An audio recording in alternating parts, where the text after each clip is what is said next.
the culture of the mysteries and the Michael impulse, self-knowledge and its permeation of the three strata of consciousness. In pursuance of the considerations I placed before you in the lectures of last week, I should like today to prepare the ground for what I shall develop in detail tomorrow and the day after tomorrow. It will be a matter of calling back to your memory, in a way different from the one heretofore employed, of much that we shall need in order to pursue our present theme.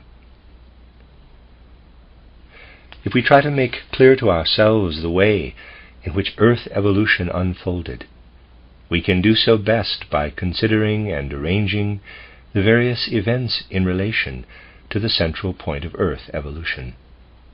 For through such an arrangement, we arrive at a certain structure in man's own evolution. This central point, this center of gravity, is, as you know, the mystery of Golgotha, through which the whole Earth evolution received its meaning, its true inner content.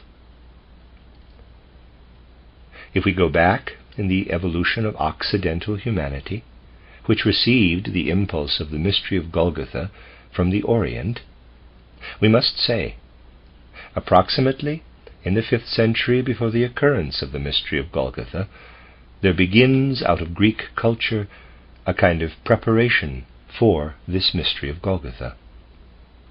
We may say there is a certain uniform trend in Greek thinking, feeling, and willing through approximately 4 1/2 centuries prior to the occurrence of the mystery of Golgotha. This uniform trend is introduced through the figure of Socrates, finds its continuation in Greek culture in its entirety. Also in art the same trend is discernible, and is continued by the mighty and outstanding personality of Plato, and receives a more scholarly character, as it were, in Aristotle.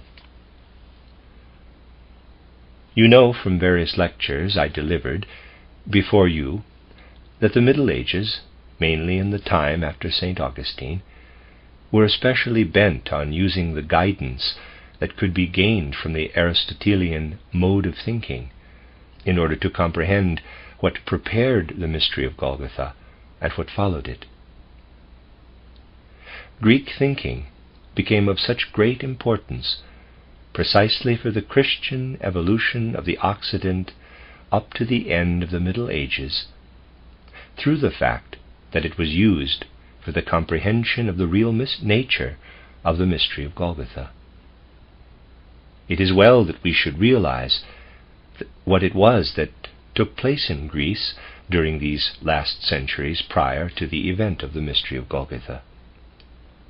What took place in the thinking, feeling, and willing of the Greek was the last echo of a primeval culture of mankind no longer appreciated today. Historical considerations can no longer see these things in their proper light, for our historical considerations do not reach back to those times in which a mystery culture that extended over the civilized earth of that age permeated all human willing and feeling. We must go back into those millennia into which history does not reach. We must go back with the methods which you find indicated in my book titled An Outline of Esoteric Science, in order to see what was the nature of this human primeval culture. It had its origin in the ancient mysteries, into which those human beings who were found to be objectively suited for direct initiation were admitted by great leading personalities. The knowledge which was thus imparted to these initiates in the mysteries flowed through them out to other human beings. One cannot understand ancient culture in its entirety if one does not focus one's attention upon the maternal soil of the mysteries.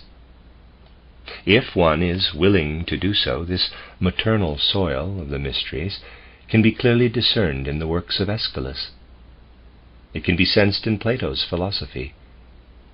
But the revelations concerning the divine which mankind received from the mysteries have been lost historically. Only in the most primitive fashion are they still contained in that which has become historically demonstrable culture.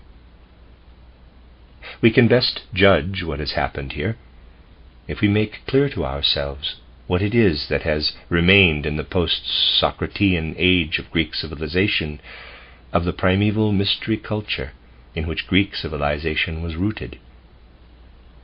What has remained is a certain mode of thinking, a certain way of visualizing. As you know, outer history relates how Socrates founded dialectics, how he was the great teacher of thinking, of that thinking which, later on, Aristotle developed in a more scientific way. But this Greek mode of thinking is only the last echo of the mystery culture. For this culture of the mysteries was rich in content. Spiritual facts, which are the fundamental causes of our cosmic order, were adopted into man's entire view of things. These sublime and mighty contents were gradually lost.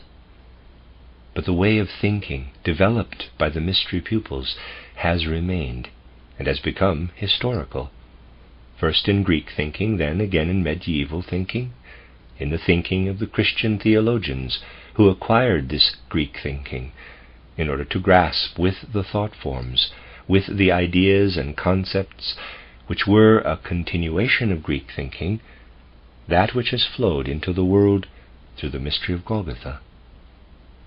Medieval philosophy, so-called scholasticism, is a confluence of the spiritual truths of the mystery of Golgotha and Greek thinking. The elaboration, the thought penetration of the mystery of Golgotha has been carried out, if I may use the trivial expression, with the tool of Greek thinking, of Greek dialectics. Up to the mystery of Golgotha, about 4½ centuries elapsed from the time when the content of the mysteries was lost, and the merely formal element, the mere thought element of the ancient mysteries was retained. We may say, approximately, 4½ centuries. Thus we have to visualize the following. In a prehistorical age, the culture of the mysteries extends over the civilized earth of that time. In the course of evolution, only a distillate of it remains, namely Greek dialectics, Greek thinking. Then the mystery of Golgotha takes place. In the Occident, this is, at the outset, comprehended by means of this Greek dialectics. Anyone who wishes to familiarize himself with the science, let us say, even of the 10th, the 11th, the 12th, the 13th, the 14th century, which still comprises theology, must employ his thinking in a way that is quite different from the present-day natural scientific mode of thought. Most human beings who today pass an opinion on scholasticism cannot do it justice, because they only have a natural scientific training, and scholasticism requires a training of thought that is different from modern natural scientific training.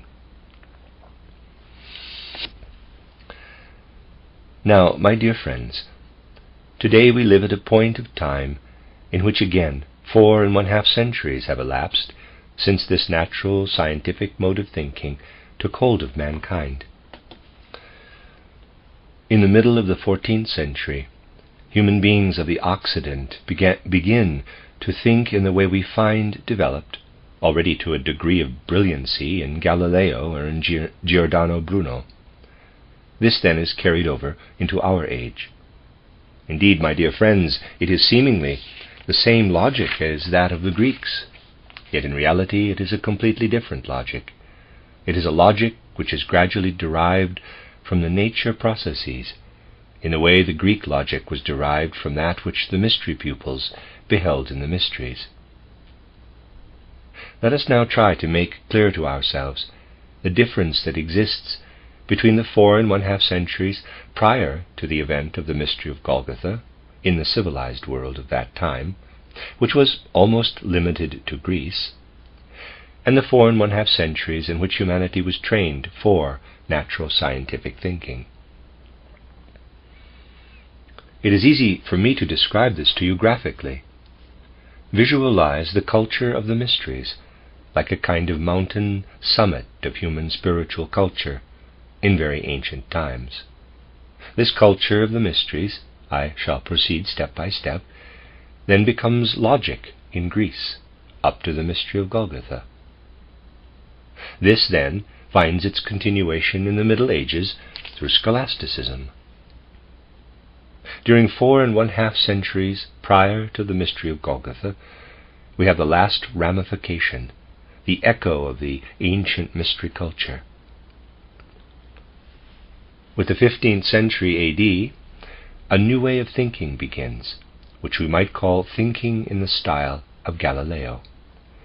The period of time that elapsed between this starting point and our present day is of the same length as that which elapsed between the appearance of the Greek way of thinking and the mystery of Golgotha.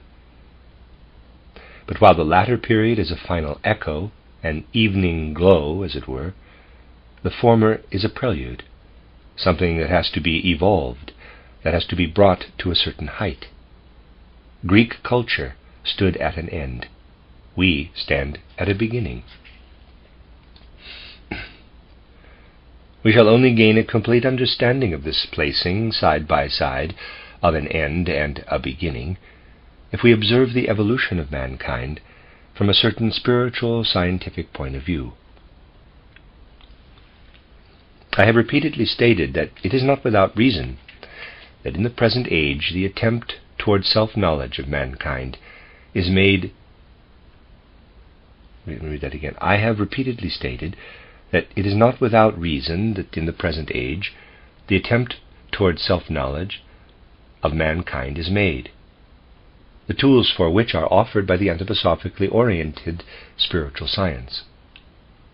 For the large majority of mankind confronts a significant future possibility.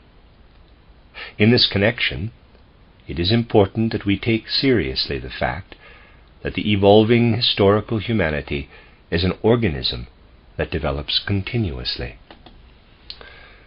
Just as in the case of the single organism we have puberty, and also later epochal transitions, so likewise in human history we have epochal transitions. Today human beings still meet the doctrine of repeated earth lives with the objection that human beings do not remember their previous earth lives. Anyone who in a factual manner conceives of the evolutionary history of mankind as of an organism, as I have just indicated, should not be surprised that human beings do not today, in their ordinary knowledge, remember their former earth lives. For I ask you, what does man remember in ordinary life? That which he first has thought. What he has not thought, he cannot remember.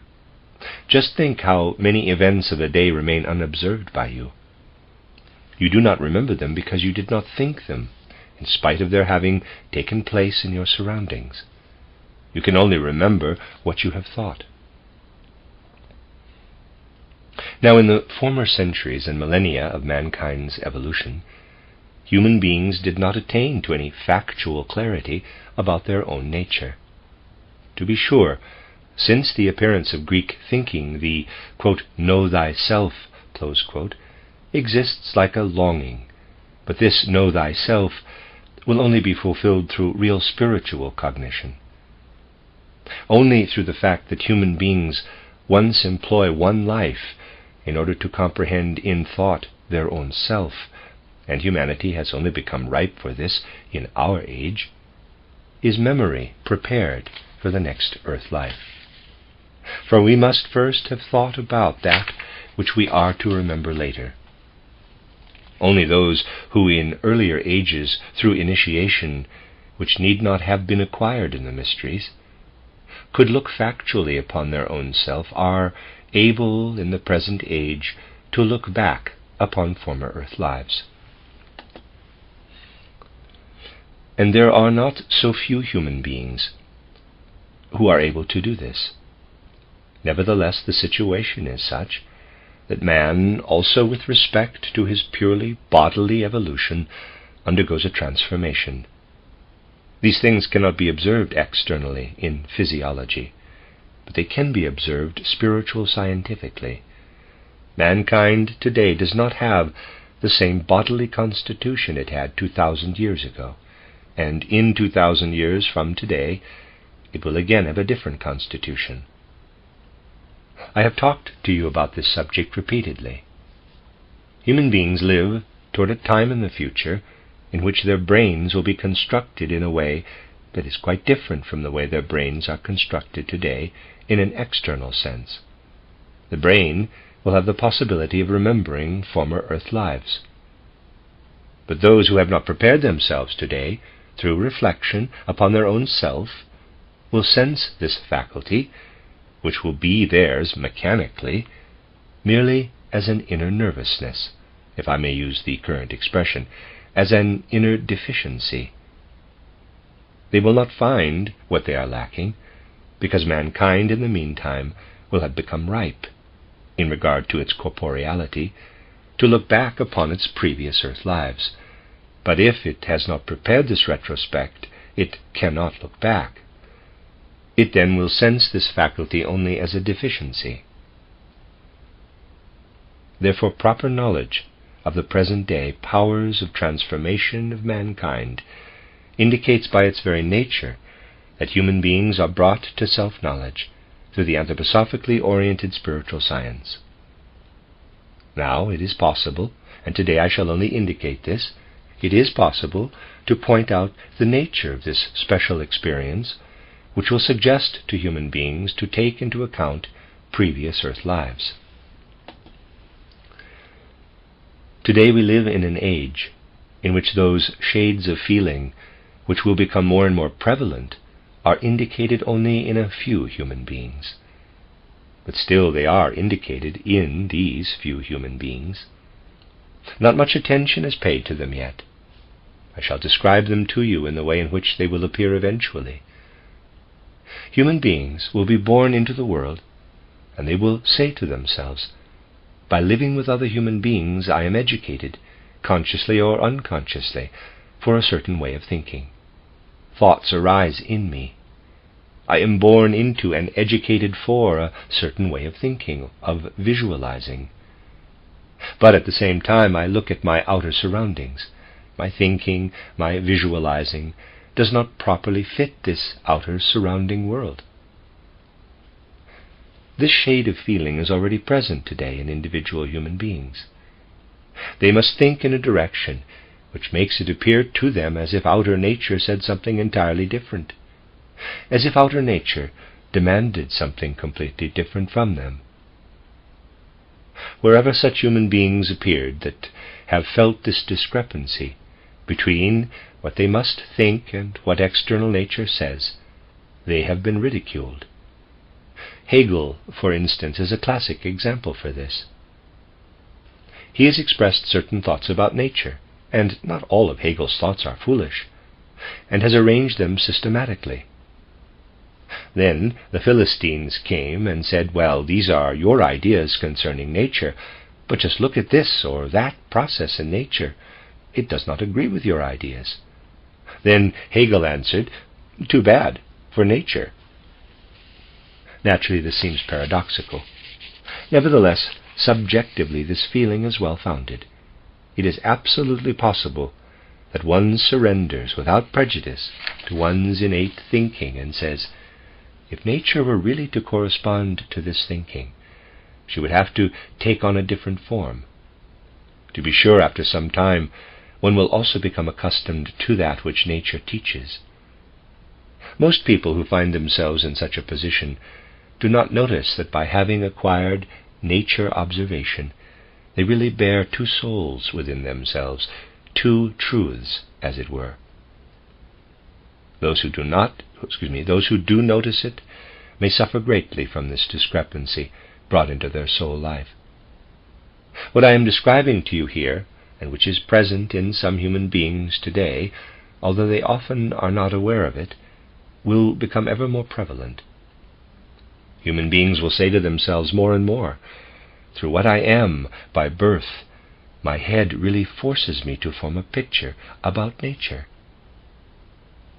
But this does not coincide with nature herself. Then, as I become more familiar with life, I also acquire in the course of time what nature herself teaches. I must find a way out of this. These discordant sensations will arise in our souls when they return again to earth.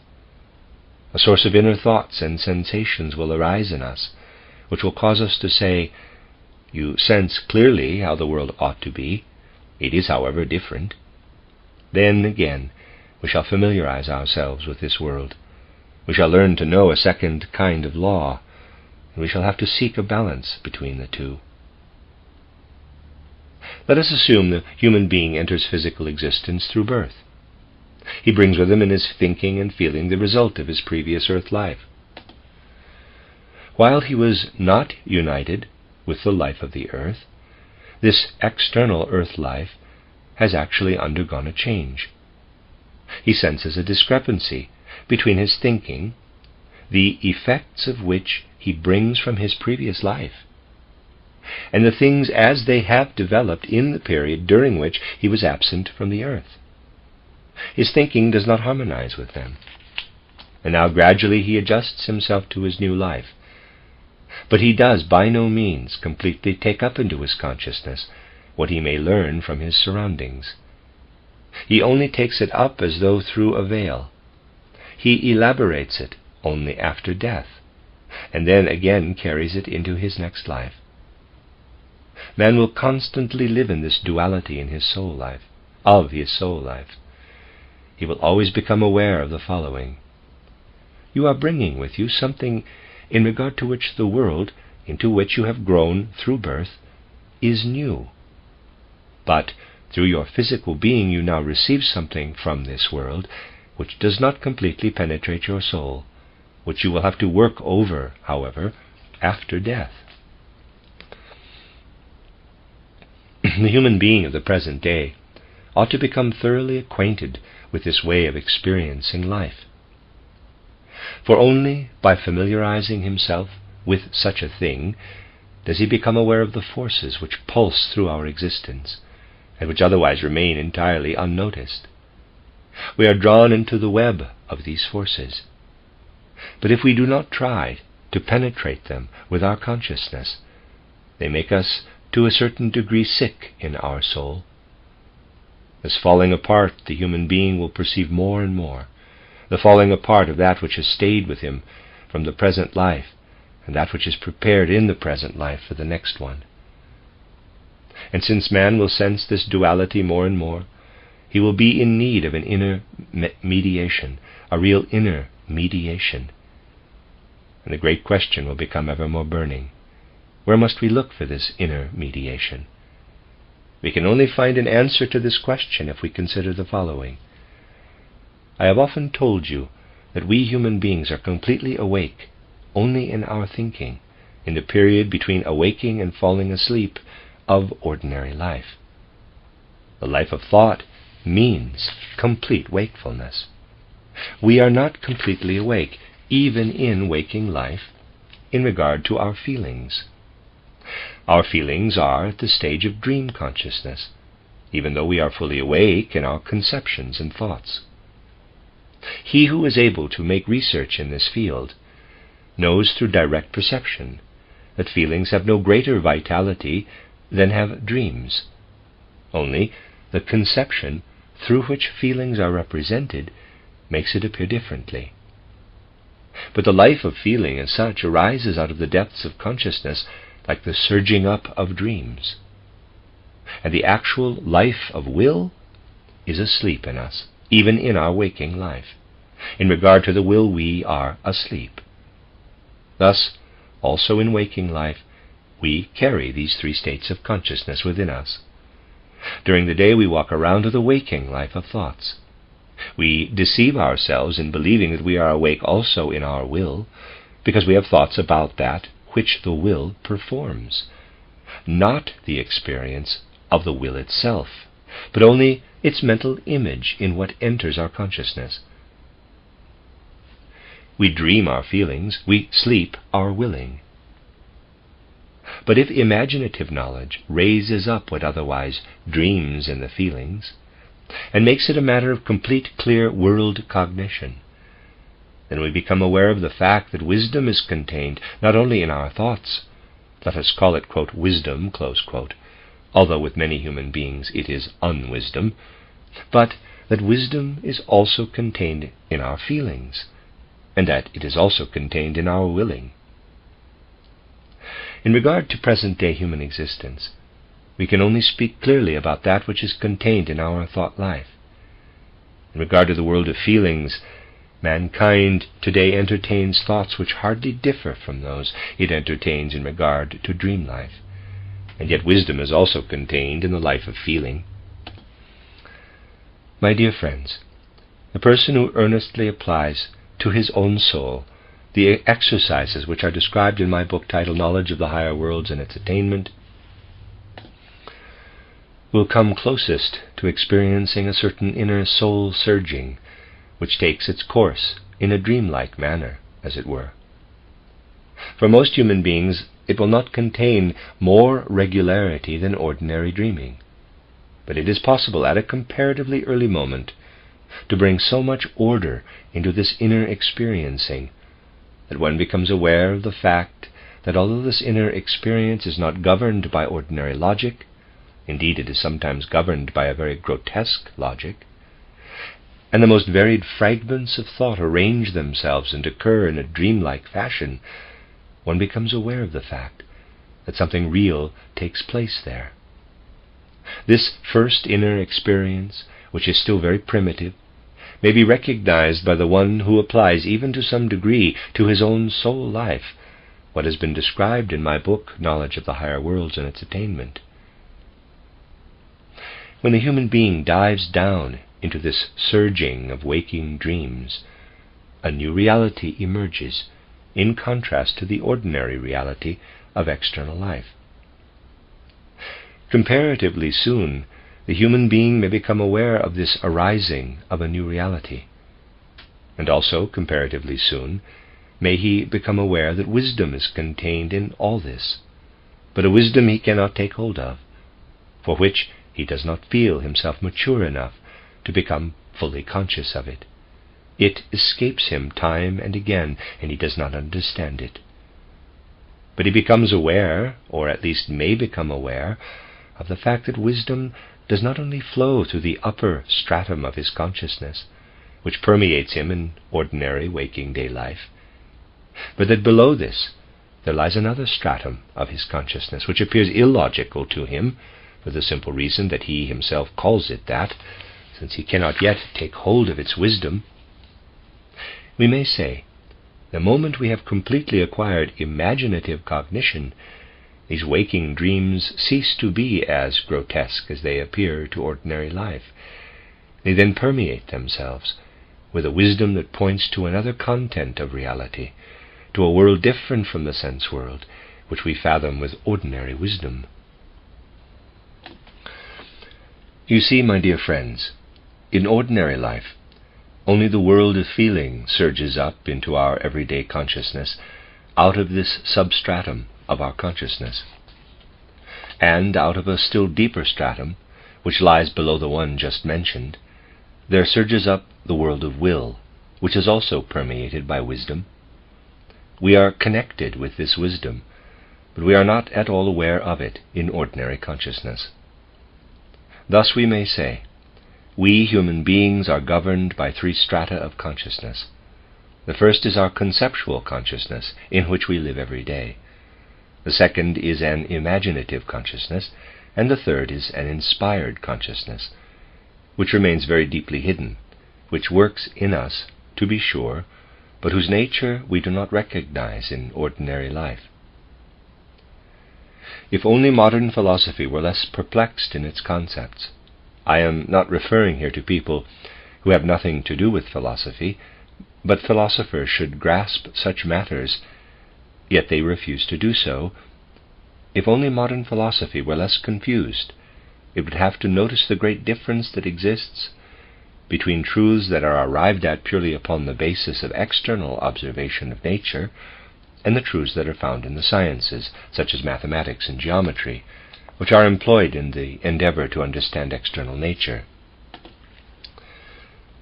We are in a sense justified in saying that in regard to the truths which man acquires through external observation, this has so often been stressed in the history of philosophy that a special reference to it ought to be superfluous for the philosopher.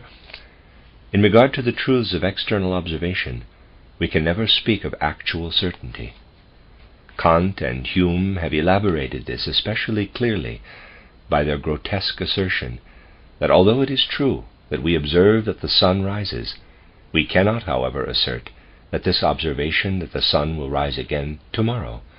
We only can conclude from the fact that the sun has risen up to now every day that it will also rise tomorrow. This is the way with all truths which we derive from external observation. But it is not so in the case of mathematical truths. If we have once grasped them, we know they are valid for all future times. Whoever knows and is able to prove out of inner reasons that the square above the hypotenuse equals the sum of the square of the other two sides of the right-angled triangle, knows that it would be impossible to draw a rectangular triangle for which this law does not hold good.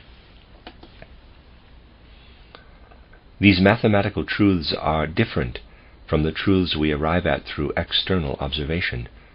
We know the facts, but with the means of present-day research, we are unable to grasp the underlying reason. The reason is to be found in the fact that mathematical truths originate deep down in the inner being of man, that they arise on the third level of consciousness, in the lowest stratum, and without his being aware of it, shoot up into man's upper consciousness, where he then perceives them inwardly. We possess mathematical truths through the fact that we ourselves behave mathematically in the world. We walk, we stand, and so forth. We describe certain lines on the earth. Through this will relationship to the external world, we actually receive the inner perception of mathematics. Mathematics arises below in the third consciousness and shoots up from there. And there's a diagram. Thus, although we are not conscious of its origin, we have very clear concepts of at least one part of this lowest stratum of consciousness. We are aware of the mathematical and geometrical concepts. The middle stratum is of a dreamlike and confused character, and here, quote, in the upper story, close quote, where the day-waking conceptual life takes place, we are clear again. What plays up from the third stratum of consciousness is also clear in us. What lies between the two reaches most human beings like a confused waking dreaming. It is very significant that we should make this fact clear to ourselves. For you see, the Greeks, during the 4 1/2 centuries described, were chiefly united with the consciousness, number one, which they had retained as the remainder of the mystery culture. And this is a purely Luciferic element. I have described it to you recently. It is the intellectual culture. Clarity rules in our head. It is permeated by wisdom, generally valid wisdom, but this is the Luciferic element in us. And again, that which exists here below, and which is so much beloved by modern scientists, and was so much beloved by Kant that he said in regard to nature, science exists only in as far as it contains mathematics. This is the purely Ahrimanic element, which arises from below through our human nature. It is the Ahrimanic element. It does not suffice, my dear friends, to know of something that is correct, that it is correct. We know that the things we comprehend intellectually through our head are correct, but this is a gift of the Luciferic element. and we know that mathematics is correct. But this sovereign correctness of mathematics we owe to Ahriman, who sits in us. The most uncertain element is in the middle. It consists of seemingly illogical, billowing dreams. I will describe to you another symptom, so that you may grasp the full significance of this matter. In reality, the whole mathematical conception of the world, as it arose with Galileo and Giordano Bruno, stems from this deepest stratum of consciousness. 4½ centuries have elapsed since we have begun to acquire this world conception, since we have begun to introduce this Ahrimanic element into our human thinking and sensing. Whereas in Greek thinking the last echo of the mystery culture shone into the clearest brightness of consciousness, there arises in our deepest, darkest strata of consciousness that which only in the future will reach its climax. This is beginning to arise down there. 1. Conceptual life, Lucifer. 2. Imaginations, consciousness. 3. Inspirations, Ahriman. Our soul life is like a scale beam which has to try to establish equilibrium. On one hand the Luciferic, on the other the Ahrimanic element. The Luciferic element lies in our clear head, the Ahrimanic element below in the wisdom which permeates our will. Between the two we have to try to establish a state of balance in an element which at first does not seem to be permeated by anything. How does wisdom enter this middle part of man? Man is placed in the world at present in such a way that his head is supported by Lucifer, his metabolic wisdom, his limb wisdom, by Ahriman. That which we have described as the middle state of consciousness is dependent upon our heart organization and the human rhythmical system. Read what I say concerning this fact in my book Von Seelenrätseln, The Riddles of the Soul, I believe. This sphere of our existence must gradually become just as ordered as the head wisdom became ordered through logic, and the Ahrimanic wisdom through mathematics, geometry, through external, rational nature observation. What will bring inner logic, inner wisdom, inner power of orientation into this middle part of our human nature? Oh, I thought the parenthesis continued there, excuse me. I'm going to read that again. That which we have described as the middle state of consciousness is dependent upon our heart organization and the human rhythmical system. Read what I say concerning this fact in my book Von Seelenrätseln, end of parentheses, I believe. This sphere of our existence must gradually become just as ordered as the head wisdom became ordered through logic, and the Ahrimanic wisdom through mathematics, geometry, through external rational nature observation. What will bring inner logic, inner wisdom, inner power of orientation into this middle part of our human nature? The Christ impulse, that which passed over into the earth culture through the mystery of Golgotha. Thus you see, we have a spiritual scientific anatomy which shows us what is culture of the head, what is culture of metabolism, which also shows us the nature and needs of that sphere of our organism which lies between the two. That man permeate himself with the Christ impulse is a requisite part of his nature. Let us for a moment hypothetically assume that the mystery of Golgotha had not entered earth evolution. The human being would have his head wisdom. He also would have what has arisen since the 15th century A.D. But in regard to his central being, he would be desolate and void. He would feel more and more the disagreement between the two inner spheres mentioned above. He would be unable to bring about the state of equilibrium. We can only bring about this state of equilibrium by permeating ourselves more and more with the Christ impulse, which calls forth the state of balance between the Luciferic and the Ahrimanic element. From this you will see that we may say, in the pre-Christian 4½ centuries, there was bestowed upon the human being, like a preparation for the mystery of Golgotha, the last ramification of the ancient mystery culture, which has settled like a head memory of this ancient culture. And in our modern age, the human being passed through 4½ centuries of preparation for a new spirit direction, for a new kind of mystery culture. But in order that these two might be connected in the historical evolution of mankind, the mystery of Golgotha had to take place as an objective fact in mankind's evolution. Internally, however, this evolution takes its course in such a way that human beings grow and develop until, beginning with the 15th century A.D., they receive the new impulse, which I have characterized as an Ahrimanic impulse, and through which they will feel more and more we need the possibility of building a bridge between the two periods. In this way, we may inwardly comprehend the threefold human being, and we shall comprehend him still more accurately if we join to what I have said today something which I have repeatedly mentioned.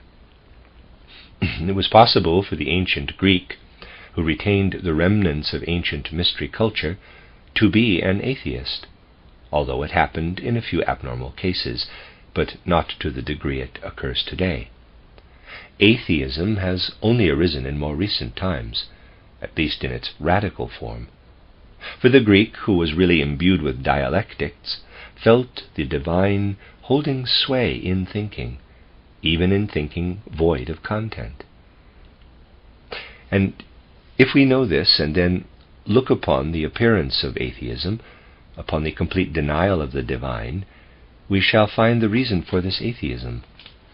Only those human beings, my dear friends, naturally we need the methods of spiritual science in order to recognize this, only those human beings are atheists in whose organism something is organically disturbed.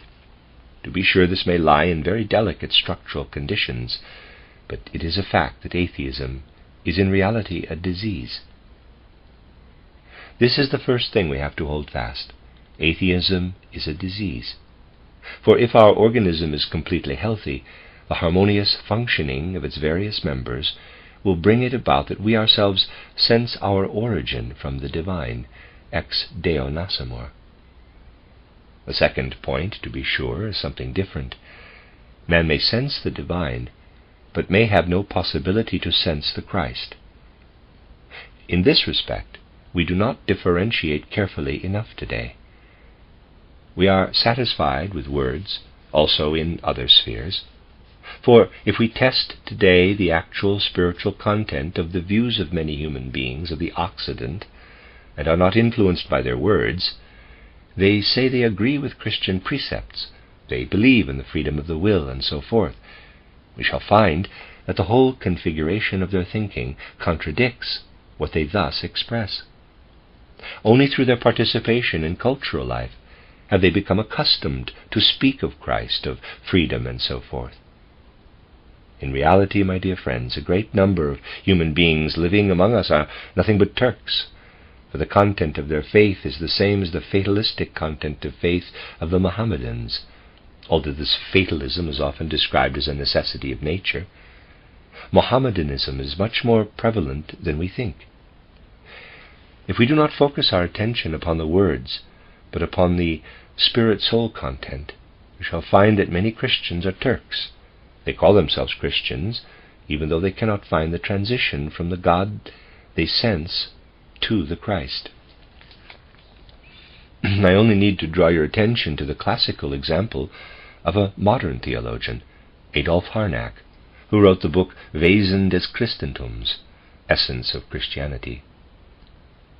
Please make the following test.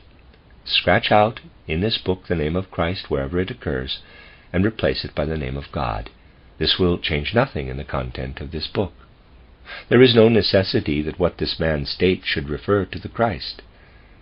What he states refers to the general Father God, who lies at the foundation of the world. There is no need at all that he should refer to the Christ with what he states.